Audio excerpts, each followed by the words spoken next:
Hello, I am Akash Sanjani and welcome to my channel dream life transformation. हमने पिछले दो videos में मनी के बारे में बात की थी और हमने बात करी थी कि पैसा आता कहाँ से, इनफ्लो कैसे होता है। उसके लिए हमने 4 क्वाड्रेंट के बारे में बात करी थी, EBSI क्वाड्रेंट। और हमने ये भी बात करी थी कि आपको कैसे अपने फंड्स को थोड़ा सा मैनेज करना चाहिए और आपको एक पैसिव इनकम की तरफ जाना चाहिए। पहले आपको अपना सर्वाइवल अमाउंट आइडेंटिफाई करना चाहिए, मतलब कि आपको डेली खर्चे के लिए घर का खर्चा हो गया, बच्चों की स्कूल की फीस हो गई, जो भी आपका खर्चा है, प्लस उसमें से थोड़ा सा 10,000 या 15,000 एक्स्ट्रा अमाउंट आपका जो सर्वाइवल अमाउंट है उसको पहले मीट करना है आपको। और फिर उसके बाद फिर आपको उसको पैसिव बनाना चाहिए। तो हमने ये सब बात करी थी पिछली वीडियो में। जिन्होंने मेरी पिछली वीडियोस नहीं देखी है, उन वीडियोस का लिंक मैंने इस वीडियो की डिस्क्रिप्शन में देखा है, आप चाहो तो पहले वो वीडियोस देख सकते हो। इस वीडियो में मैं बात करूंगा कि आपकी जो इनकम आती है, जैसे मोस्ट ऑफ बहुत सारे लोग तो एम्प्लॉयड ही है, वैसे मोस्टली तो एम्प्लॉयड है। तो उसके बाद फिर जो सर्वाइवल अमाउंट को मीट के निकालने के बाद, डिडक्ट करने के बाद जो इनकम जो बच जाता है, पैसा जिसको आप इन्वेस्ट करना चाहते हैं फ्यूचर के लिए या फिर कहीं सेविंग्स करना चाहते हैं, तो वो कैसे करना चाहिए। हम में से काफी लोग स्ट्रगल करते हैं कि उन पैसों को सेविंग्स कहाँ करें। तो इस वीडियो में मैं उसको एड्रेस करूंगा। चलो हम उसको एड्रेस कर लेते हैं। सबसे पहले जैसे कि मैंने बात करी थी, आपकी एक इनकम आती है, उसमें से आप सर्वाइवल को माइनस कर दीजिए, सर्वाइवल अमाउंट। भाई सर्वाइवल अमाउंट भी मैंने बताया था पिछली वीडियो में कि आपको एक्सपेंसेस जो होते हैं, घर के एक्सपेंसेस वगैरह वगैरह, उसमें उसको निकाल के फिर ये बनेगी तुम्हारी सेविंग्स। अब इन सेविंग्स को आप कैसे इन्वेस्ट करोगे, इस वीडियो में हम इस पे बात करेंगे। चलो अब जहां हमारी अब हम बात करते हैं, हम 3 बकेट्स के बारे में बात करते हैं। 3 बकेट्स, मैंने ऐसे बकेट्स की स्पेस शेप भी दे दी। ग्रोथ, पहली बकेट हो गई ग्रोथ बकेट, दूसरी बकेट हो गई सिक्योरिटी बकेट, फिर तीसरी बकेट हो गई ड्रीम बकेट।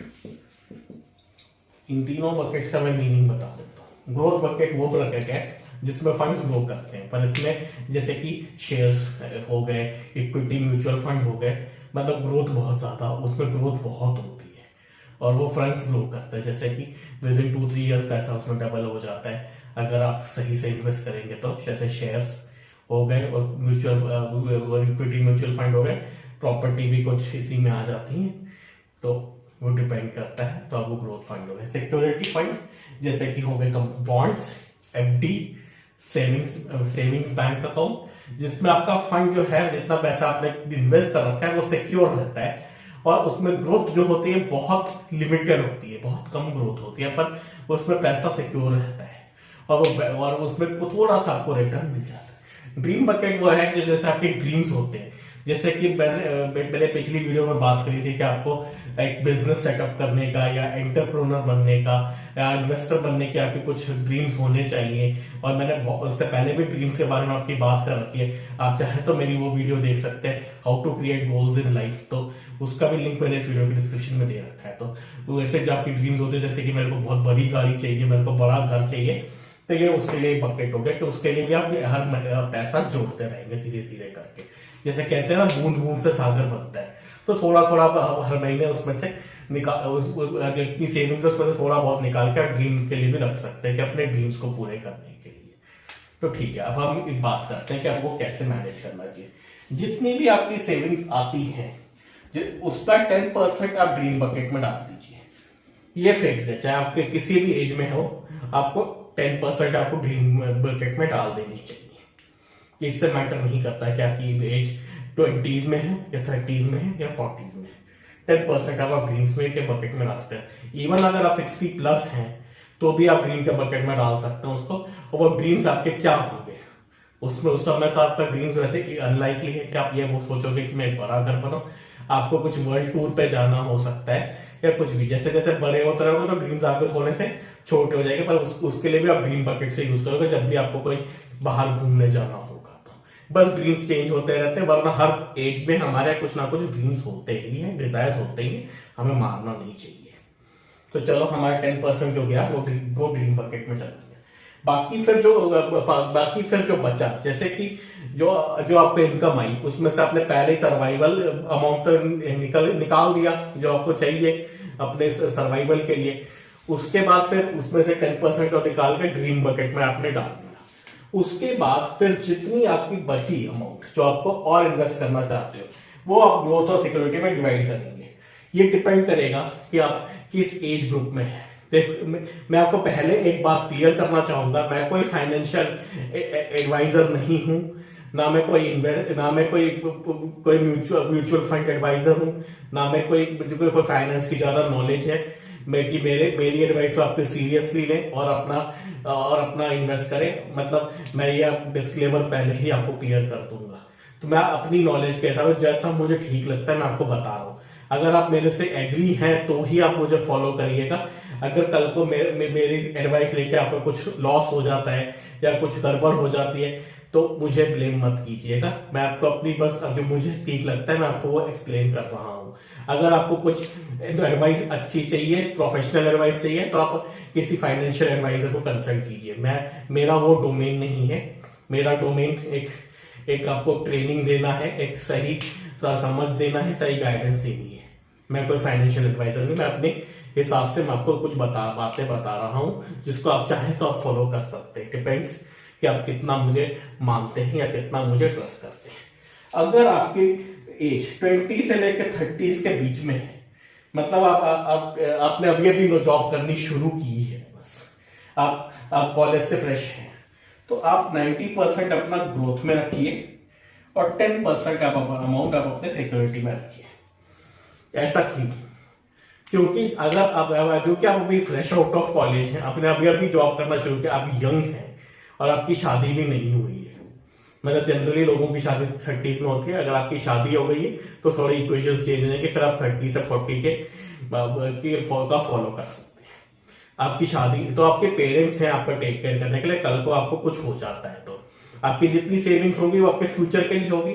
जब आपकी शादी होगी, आपकी फैमिली होगी, उनके लिए तो आपका 90% पैसा ग्रोथ में होना चाहिए। सिक्योरिटी में ज्यादा रखने की कोई आपको नीड नहीं है, क्योंकि आपके पेरेंट्स हैं, फैमिली है आपको सपोर्ट करने के लिए अगर कल को कुछ हो जाता है आपको। और इतनी यंग एज में कुछ ज्यादा बीमारियां भी नहीं होती है, इसीलिए सिक्योरिटी में ज्यादा रखने की जरूरत नहीं होती है।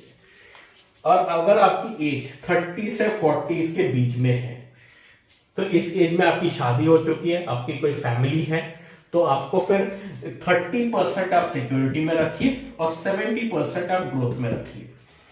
ऐसा क्यों? क्योंकि अभी भी आप यंग हैं और आपके बच्चे अभी छोटे हैं, तो अभी आपको ज्यादा अमाउंट के रिक्वायर्ड नहीं है, क्योंकि मोस्टली अमाउंट आपको तब चाहिए होगा जब बच्चे फर्दर स्टडीज के लिए जाएंगे।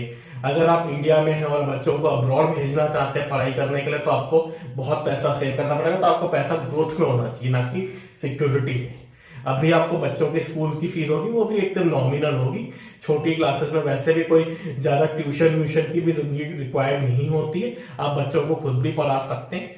या फिर अगर तो इतना कोई आपको जरूरत नहीं है कि सिक्योरिटी में आप ज्यादा अमाउंट रखें, पर थोड़ा सा आप रखिए कि अगर कोई इमरजेंसी अगर आ जाती है फैमिली की तो आप संभाल सकें आपके, क्योंकि इस एज में आपके पेरेंट्स भी थोड़े एजेड हो रहे हैं, तो आपको थोड़ा सा सिक्योरिटी में ज्यादा अमाउंट चाहिए होगा। अगर आपकी एज 40 से 50 के बीच में है तो आप 50% अमाउंट ग्रोथ में रखिए और 50% सिक्योरिटी में रखिए। ऐसा क्यों? क्योंकि अगर आप 40 के 50 के बीच में, तो आपके बच्चे टीनेज में जा चुके हैं, उनकी भी थोड़ी डिमांड्स बढ़ चुकी होंगी और उनके मतलब फर्दर एजुकेशन के लिए भी आपको थोड़ा सोचना पड़ेगा। हो सकता है उनको कोई कोचिंग सेंटर में आप करेंगे, उनकी डिमांड्स भी बढ़ जाएंगी और आपके पेरेंट्स भी थोड़े से इस समय एजेड हो जाते हैं, हो सकता है उनको हॉस्पिटलाइजेशन की जरूरत पड़े। मतलब इसके लिए तो खैर इंश्योरेंस होना चाहिए, ये तो है, पर इसमें सिक्योरिटी में आपको थोड़ा ज्यादा चाहिए होगा, क्योंकि आपको अमाउंट की कभी जरूरत पड़ सकती है, क्योंकि आपको अपने भी आपको अपने लिए भी कुछ फाइनेंसेस चाहिए होंगे, अपने बच्चों के लिए भी चाहिए होंगे, और हो सकता है कि आप इस समय कुछ अपना बड़ा घर लेने की सोचें या कुछ सोचें, क्योंकि आपके बच्चे भी बड़े हो रहे हैं, उनको भी अपनी स्पेस चाहिए होगी। तो इसलिए आप अपना 50-50 दोनों में डिवाइड कर दीजिए और थोड़ा फ्यूचर में रखिए। अगर आपकी एज 50 से 60 के बीच में है तो आपको 30% ग्रोथ में रखिए और 70% आप सिक्योरिटी में रखिए। ऐसा क्यों? क्योंकि अगर अब आपके बच्चे जो हैं वो बड़े हो चुके, उन्होंने स्कूल खत्म कर लिया होगा और अब वो कॉलेज में जाएंगे, और उनको अगर आप अब्रॉड भेजना चाहते हो तो आपको पैसा चाहिए होगा उनके एजुकेशन के लिए। कॉलेज की फीस भी, अगर आप उनको अच्छे कॉलेज में पढ़ाना चाहते हो तो फीस काफी चाहिए, तो इसीलिए सिक्योरिटी में आपका ज्यादा होना चाहिए। ग्रोथ में थोड़ा कम रखिए, क्योंकि अभी आपको भी थोड़ी प्रॉब्लम्स होंगी। मैं तो ये इसलिए बता रहा हूँ ताकि आपको बच्चों पे डिपेंड ना होना पड़े। तो आपको भी अभी सिक्योर अपना ध्यान रखना पड़ेगा कि आपको भी थोड़ी सी प्रॉब्लम्स होंगी। हो सकता है आपको बाद में भी कुछ काम आए वो एजुकेशन बच्चों के लिए, और उनकी अगर आपकी कोई बेटियां हैं तो उनकी शादी करवाने के लिए भी आपको पैसे चाहिए होंगे। इसलिए आप सिक्योरिटी में रखिए। आप ग्रोथ में थोड़ा सा कम रख सकते हैं। और फिर अगर आपकी एज 60 प्लस है तो आप फिर 10% अपना ग्रोथ में रखिए और 90% आप सिक्योरिटी में रखिए। ये तो बहुत अंडरस्टूड है कि अगर आप 60 प्लस हैं तो आपको कब जरूरत पड़ जाए पैसों की आपको जरूरत पता ही नहीं लगता, क्योंकि आप रिटायर हो चुके हैं और आपकी इनकम आ नहीं रही है एक्सेप्टिंग फॉर जो पेंशन है। तो आपको कब पैसों की जरूरत पड़ जाए कोई नहीं कह सकता। और आपको तो इसलिए आपको नए सिक्योरिटी में ही आपका ज्यादातर पैसा होना चाहिए, ना कि आपको ग्रोथ होना चाहिए, क्योंकि लॉन्ग टर्म के लिए समय इन्वेस्ट करना बेवकूफी है। तो इसीलिए मैंने बता दिया कि आपको कि कैसे आप नोटिस कर सकते हैं कि जैसे यंग एज में इसी ग्रोथ में आपका ज्यादा रहेगा और सिक्योरिटी में आपका कम रहेगा। फिर जैसे जैसे आपकी एज बढ़ती रहेगी आपका ग्रोथ कम होता रहता है और सिक्योरिटी में ज्यादा होता रहता है। इसी तरीके से आप अपने फाइनेंसेस को मैनेज कर सकते हैं और अपने लिए एक बेटर फ्यूचर क्रिएट कर सकते हैं, जहां पे आप डिपेंडेंट ना हो अपने बच्चों पे इतना ज्यादा, कि मतलब आप एटलीस्ट फाइनेंसेस के और अपने ड्रीम्स को भी आप पूरा करते रहिए। ये 10% का आप डालते ही रहिए अपने ड्रीम्स में। और ड्रीम्स आपको कब पूरा करना चाहते हैं, कुछ इसमें भी आप कैटेगराइज कर सकते हैं। कुछ शॉर्ट टर्म ड्रीम्स हो सकते हैं, कुछ लॉन्ग टर्म ड्रीम्स हो सकते हैं, तो उसको भी आप ऐसे ही डिवाइड कर सकते हैं, क्योंकि ड्रीम्स के तो कोई फंड ऐसे होते ही नहीं है आपके। उसमें भी या तो ग्रोथ वाले या सिक्योरिटी वाले, तो जो शॉर्ट टर्म ड्रीम्स होंगे वो आप सिक्योरिटी वाले फंड्स में रखिए और जो लॉन्ग टर्म होंगे वो उसको आप ग्रोथ वाले में रखें। ये तो आप खुद अपनी जजमेंट पे आप करिएगा। मैंने जितनी नॉलेज थी या फिर जितना मेरे को लग रहा था कि आपको देना चाहिए, मैं उतना आपको दे चुका हूँ। इस वीडियो को जरूर शेयर कीजिएगा बाकी लोगों के साथ, ताकि उनको भी थोड़ी क्लैरिटी मिल सके, उनको भी थोड़ा ज्ञान मिल सके, उनको ये पता लग सके कि ड्रीम के लिए भी बहुत जरूरी है।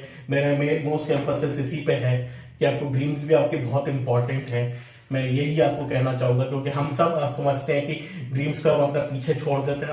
हम पहले हमेशा सोचते लग जाते हैं कि बच्चों को के बारे में सोचते हैं, उनकी एजुकेशन और सब कुछ, ड्रीम्स अपने छोड़ देते हैं। इस चक्कर में हमारे ड्रीम्स पूरे ही नहीं होते। ये मैंने पहले ही बता रखा है उन वीडियोस में, why people don't achieve their dreams. उसमें 2 पार्ट में वीडियो है, आप चाहे तो वो वीडियो देख सकते हैं।